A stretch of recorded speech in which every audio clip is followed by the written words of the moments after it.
Kenapa ente jadi imam tarawih? Pertanggung jawabannya sama Allah berat.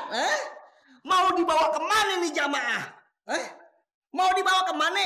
Ilmu ente dangkal. Astagfirullahaladzim. Ente masuk ke masjid aja dengan gaya metal. Emangnya ente rocker? Musisi? Pemain drum? Dung tak dung dung tak dung dung tak dung dung tak dung dung tak tak tak.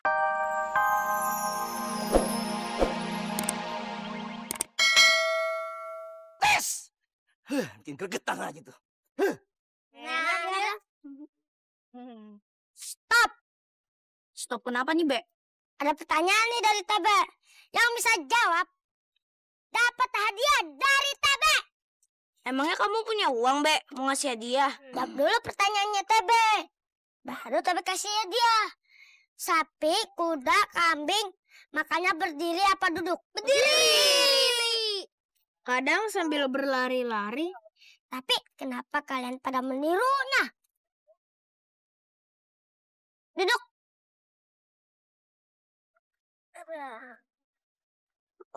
Kan enak.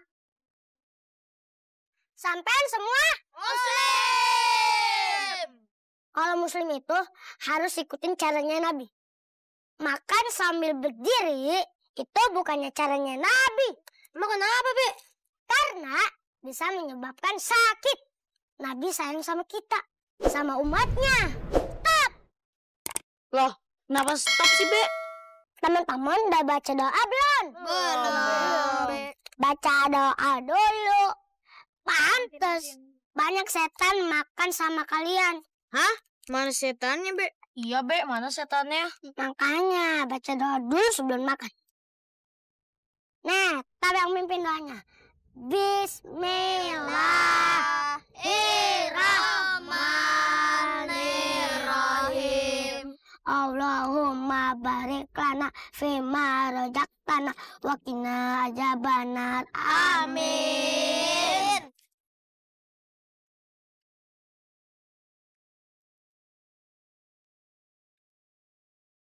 Be, ngelamun aja. Ini, Be, makanannya buat kamu. Alhamdulillah ya Allah. Berbagi makanan itu sunnah Rasul. Siapa yang mengikuti sunnah Rasul bakal mendapatkan pahala. Kata kamu, yang bisa jawab pertanyaan kamu bisa dapat hadiah. Mana hadiahnya, Be? Hadiahnya adalah, mau tahu gak? Mau. Hadiahnya pahala dari Allah Azza wa Jalla. Yuk, makan lagi.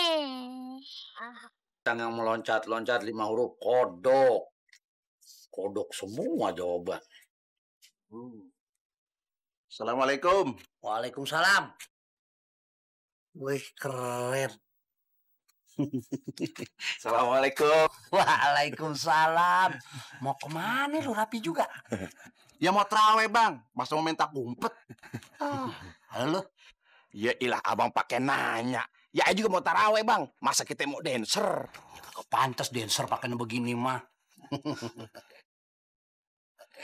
Mang, sholat tuh di mana sih emang? Di musola Bang Abu, Bang. Yang 23 rakaat. 23 rakaat? Lama amat, Mang. Lu kagak capek? Turun naik. Wah, yang ada urat pinggang gua ntar kecentet. Kalau lu? Ayah mah di RW 06, Bang. Cuma 11 rakaat. Nah ini gue mau nih praktis, cepet lagi kan, nggak bakal kesebutan. Kalau lu kelamaan, Mang, wah gue sih nggak sanggup dah. Turun naik nggak deh. Yang ada gue gemeter kali. Bang, semakin lama, semakin gede juga pahalanya, Bang. Dan kita bisa ngapain ayat-ayat suci Al-Quran. Lagian abang cuma nanya-nanya doang. Emang abang kagak taraweh? Lu songong lu. Gue bukan kagak terawih. Emang gue bingung. Lu 11, lu 23.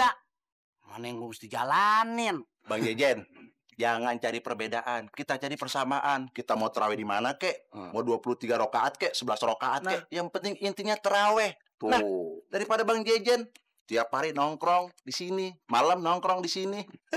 Ya, ntar gue nyusul. Ya, si abang keburu habis waktunya. Ya kalau habis, Gue di rumah aja tarawehnya. Apa salahnya? Urusan masing-masing dah itu. Iya. Udah bang, saya mau jalan dulu bang ya. Takut terlambat bang. Kehabisan tempat takutnya. Assalamualaikum. Assalamualaikum. Waalaikumsalam. Kehabisan tempat, kayak naik bis aja kehabisan tempat.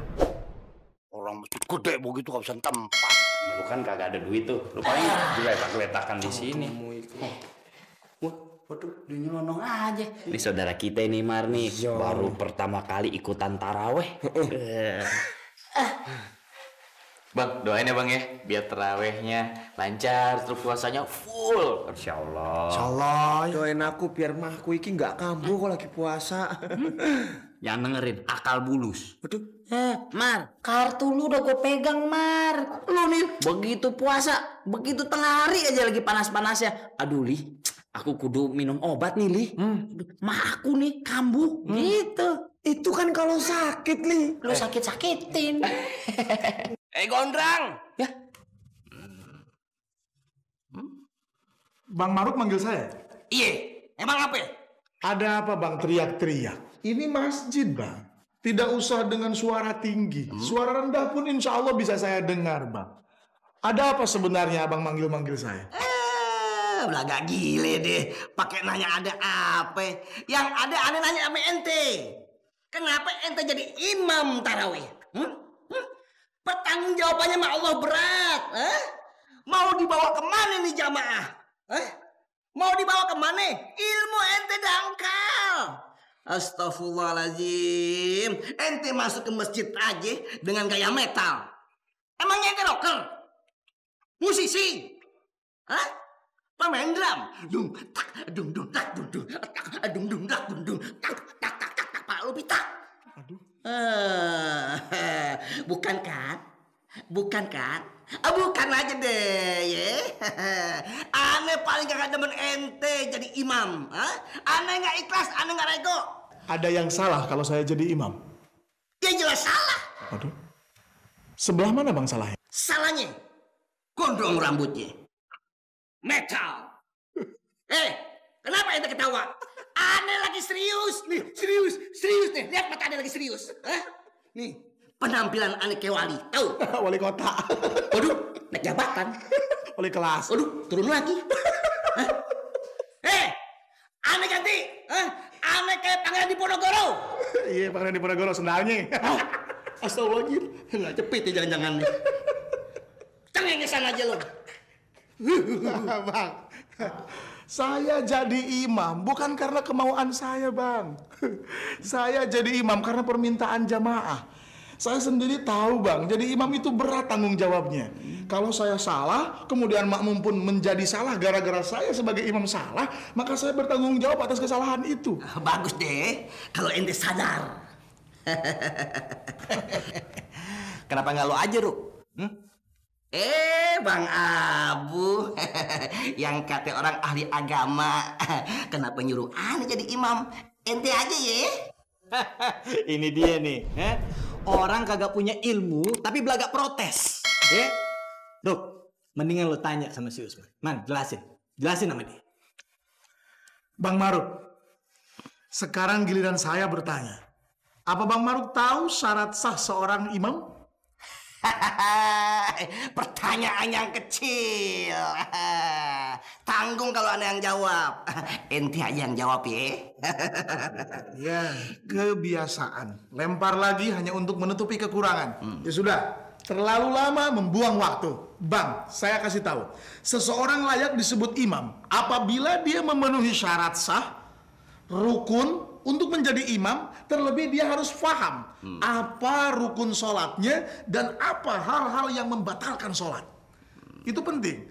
Juga yang paling penting yang sering kita anggap remeh, cara seseorang membaca Al-Quran.